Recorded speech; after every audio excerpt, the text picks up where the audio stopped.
Morning everybody, welcome to round 3 of the Royal Enfield quiz.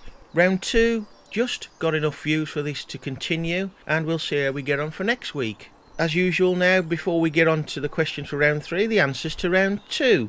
Question 1. In which year did Royal Enfield, always a very progressive company, build a test track at the factory? The answer was 1913.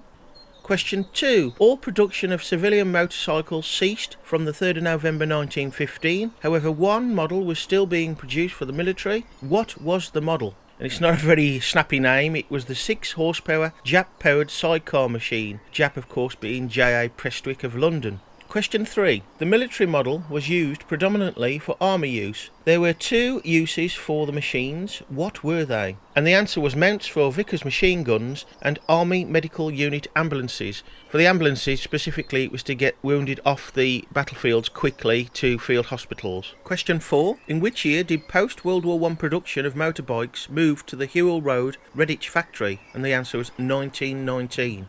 Question 5. In 1925, after a long use of 2 speeds, Royal Enfield started to use a 3-speed gearbox. Who made it? And the answer was Lermitte.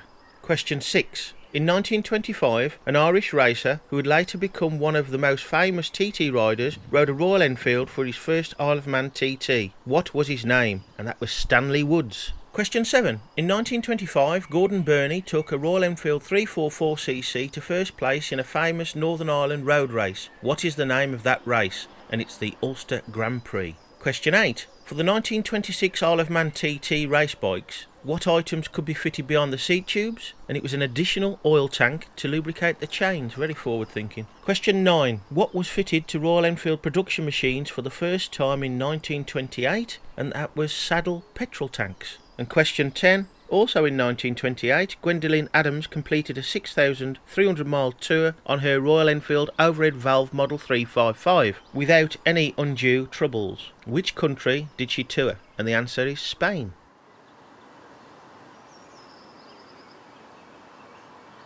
So folks, on with the questions for round 3. This covers 1928 to 1930, to give you a bit of help perhaps, maybe. Again, no googling the questions. Question 1. In August 1928, Royal Enfield entered 3 riders in the International 6 Days Trial, the ISDT, on 4 88cc machines. Where in the UK was the trial held?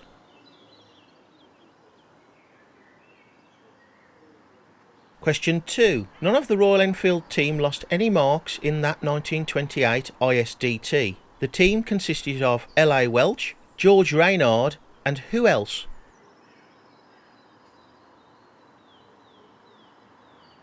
Question 3. Also in 1928, Betty Lermitte won the Stanley Bernard Challenge Cup and Replica, but in which trial did she win them?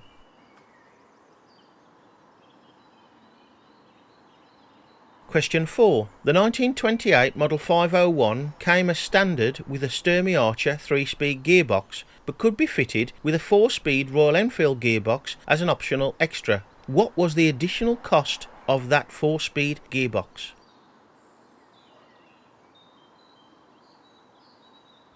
Question 5. In 1929, there was only one type of big twin-engined model in the range. What was the name of this model?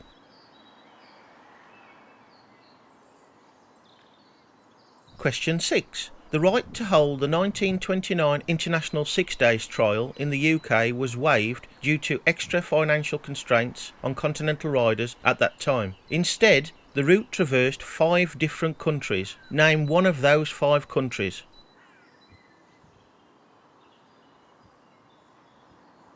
Question 7. 1930 started on a sad note with the death of the chairman of the company, a role he had had since the formation of the Enfield Cycle Company in 1898. What was his name?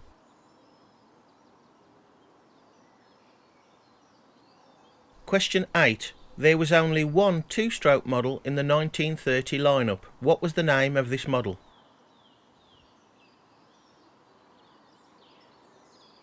Question 9. What operating principle was the feature of the front forks for the entire 1930 range of motorbikes?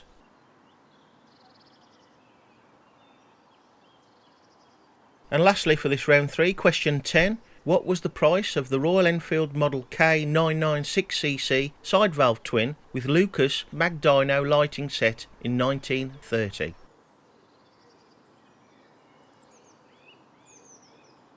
Once again, folks, this is just for fun. There's nothing to win apart from bragging rights, if you like. And let us know how you do get on in the comments below. And if you enjoy it or not, let us know. You can always twist it and tweak it a little bit. I am keeping an eye on the views, and it only just scraped through because it is quite awkward to put together. In theory, it's quite simple to do, but it's not.